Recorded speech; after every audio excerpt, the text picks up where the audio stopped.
नमस्कार, सुप्रभातम, गुतिन ताग, कैलिमेरा और सुबह बखैर। आज हम आपके सामने तर्क के इतिहास की अगली किस्त के साथ हाजिर हैं। जैसा कि हमने पहले भी बताया कि तर्क के इतिहास के मामले में काफ़ी विवाद रहा है।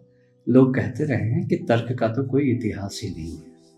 तर्क तो मानव जाति में एक बहुत ही कम पाई जाने वाली चीज़ है, मगर ऐसा भी नहीं है। कुछ लोग हुए हैं जिन्होंने बहुत अच्छा काम किया है और उन्हें याद करना हमारी जिम्मेदारी बनती है। तो इस याद करने के सिलसिले में जहाँ तक पश्चिम के इतिहास का सवाल है और यूनानियों की बात है, तो उसमें अरस्तु सबसे पहले ऐसे इंसान मिलते हैं हमें जिन्होंने तर्क की विद्या को कुछ सहेजा था, समेटा था और बहुत अच्छे तरीके से कहा था। आप ये कह सकते हैं कि अरस्तु ने ही एक तरह से तर्क की उस विद्या को जन्म दिया था जिसे कि हम आज तर्क के रूप में जानते हैं। मगर इसमें भी एक पेंच है। जैसे कांट ने एक बार ये कहा था कि लॉजिक के क्षेत्र में अरस्तु के बाद कोई भी खास काम नहीं हुआ है। तर्क जो है, लॉजिक जो है, उसकी जो विद्या है वो एक तरह से अरस्तु के समय में ही पूरी हो गई, संपूर्ण हो गई। अब ये बहुत बड़ी बात है और इसे कहने वाला आदमी भी ऐसा है जिसकी बात को आप आसानी से नकार नहीं सकते। ये कांट हैं, इमानुएल कांट, जिन्हें कि हम अक्सर फिलॉसफी के सबसे बड़े 4-5 लोगों में रखते हैं। सुकरात, अफलातून, अरस्तु और इनके बाद अगर किसी का नाम आता है तो वे हजरत यही हैं, इमानुएल कांट। तो कांट खुद ये कहते हैं। मगर एक और बात है कि तर्क के बारे में हम उस तरह से बात नहीं कर सकते हैं जैसे कि हम मोजार्ट की 9वीं सिम्फनी के बारे में बात करते हैं, जैसे कि हम इंग्लैंड के राजा के महल के बारे में बात करते हैं, या जैसे कि हम गेटे के द्वारा लिखी गई एक पुस्तक फॉस्ट के बारे में बातें करते हैं। क्यों? क्योंकि हम जानते हैं कि इंग्लैंड के राजा का महल सिर्फ एक है, पक्का है, कोई 2 महल नहीं उनका। दूसरे, मोजार्ट की 9th सिम्फनी एक ही है और फॉस्ट नाम की जो रचना है गेटे की, जो नाटक है उसका, वो भी एक ही। मगर तर्क के बारे में हम ये नहीं कह सकते कि तर्क एक ही है। तर्क कई तरह के हैं। ये सबसे पहला नतीजा हमें इस तुलना से मिलता है। खुद कांट ने एक दफे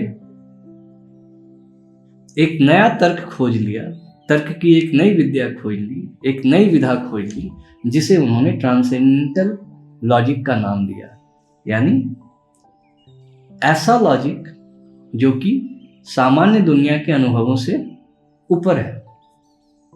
और अरस्तु ने जिस लॉजिक की खोज की थी, जिसके बारे में खुद उन्होंने कहा था कि लॉजिक की विद्या तो अरस्तु के साथ ही संपूर्ण हो गई थी, उसको उन्होंने अरस्तु की तर्क विद्या को उन्होंने फॉर्मल लॉजिक का नाम दिया। तो यानी 2 तर्क तो अभी से हो गया, फॉर्मल लॉजिक और ट्रांसेंडेंटल लॉजिक। आगे चल के और भी कई किस्म के तर्कों की बात की जाती है। तो इससे हमें क्या सीख मिलती है? तो इससे हमें ये सीख मिलती है कि तर्क के इतिहास की बात करने के पहले हम सबसे पहले ये जान लें कि तर्क के कितनी किस्में हैं, कितने किस्म के तर्क हैं, क्योंकि उसके बिना तो हम, जाहिर बात है कि तर्क के इतिहास की बात नहीं कर सकते। और जब हम तर्क के इतिहास की बात नहीं कर सकते तो हमारा सारा मामला ही बैठ जाता है। फिर हम किसकी बात करें? हम बात तो तर्क के इतिहास की करने निकलेंगे। तो सबसे पहला नाम जो आता है तर्क के इतिहास में, अब हम तर्क की किस्मों की तरफ चल रहे हैं, वो अरस्तु का आता है। अरस्तु ने तर्क के बारे में कई किताबें लिखी थी और उन सारी किताबों को ऑर्गेनन के नाम से एक जगह किया गया है। ये मानव जाति के लिए बड़े सौभाग्य की बात है, बहुत अच्छा संयोग है कि अरस्तु की ये किताबें बच गईं, वरना बीच में जैसा अंधकार युग आया था यूरोप में, उसके बाद तो उनका जो पुनर्जीवन हुआ, रेनेसां हुआ, वो तो हो ही नहीं पाता बिना अरस्तु के इस तर्क के और तर्क के ऊपर अरस्तु की जो किताबें हैं उसके बिना। खैर, तो अरस्तु ने ऑर्गेनन में जो किताबें सम्मिलित हैं उनके अलावा भी कुछ किताबें लिखी। उनमें एक को एनालिटिका पोस्टेरियरी कहते हैं और दूसरे को एनालिटिका प्रायरी कहते हैं। नाम से आपको समझ में आ गया होगा कि एक में हम नतीजे बाद में निकालते हैं, पोस्टेरियरी यानी बाद में, और दूसरे को उन्होंने एनालिटिका प्रायरी का नाम दिया जिसमें हम नतीजे पहले ही निकाल देते। तो उसमें बात करते करते अरस्तु कहते हैं कि दरअसल ये विद्या है क्या। तो सबसे पहले हम इसकी परिभाषा करते हैं और इसमें वो अरस्तु के तरीके से काम करते हैं। और अरस्तु का तरीका कौन सा है? आप सभी जानते हैं कि अरस्तु अफलातून के चेले थे और अफलातून का सारा तरीका गणित पर आधारित हुआ करता था। तो एनालिटिका पोस्टेरियरी में अरस्तु जो तरीका अपनाते हैं वो गणित का होता है। तो क्या कहते हैं? वो कहते हैं कि तर्क की इस विधा में दरअसल दो तरह के वाक्य होते हैं। वो वाक्यों की एक लड़ी होती है, एक कड़ी होती है। वाक्य को आप कथन भी कह सकते हैं, अंग्रेजी वाले इसको प्रोपोजिशन कहते हैं। तो वाक्यों की एक लड़ी होती है, एक कड़ी होती है। उसके आगे वो कहते हैं कि मगर ये वाक्य मुख्य रूप से दो किस्म के होते हैं। पहले वाक्यों की किस्म कुछ ऐसी होती है जिसे कि हम बुनियादी सच्चाई कह सकते हैं या स्वयं सिद्ध सिद्धांत कह सकते हैं।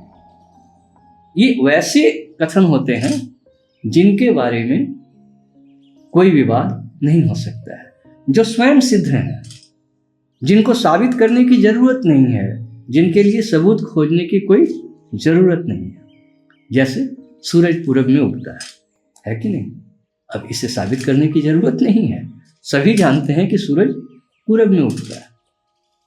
उसके बाद अरस्तु कहते हैं कि फिर इन वाक्यों के आधार पर हम कुछ नतीजे निकालते हैं।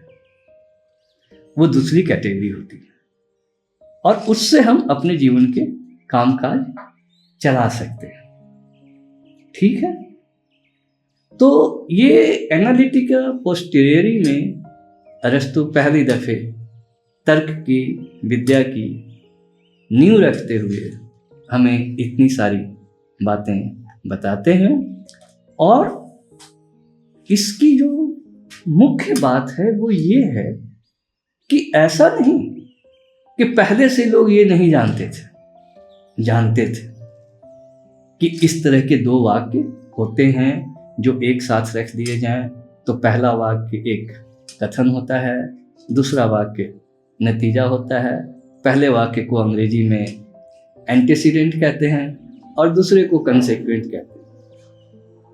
जैसे मान लीजिए दो पिता पुत्र हैं, कहीं जा रहे हैं, सुबह सुबह का समय है और आप सबका अनुभव होगा कि बचपन में कई बार नई जगह जाने पर हमें दिशा का ज्ञान नहीं होता है।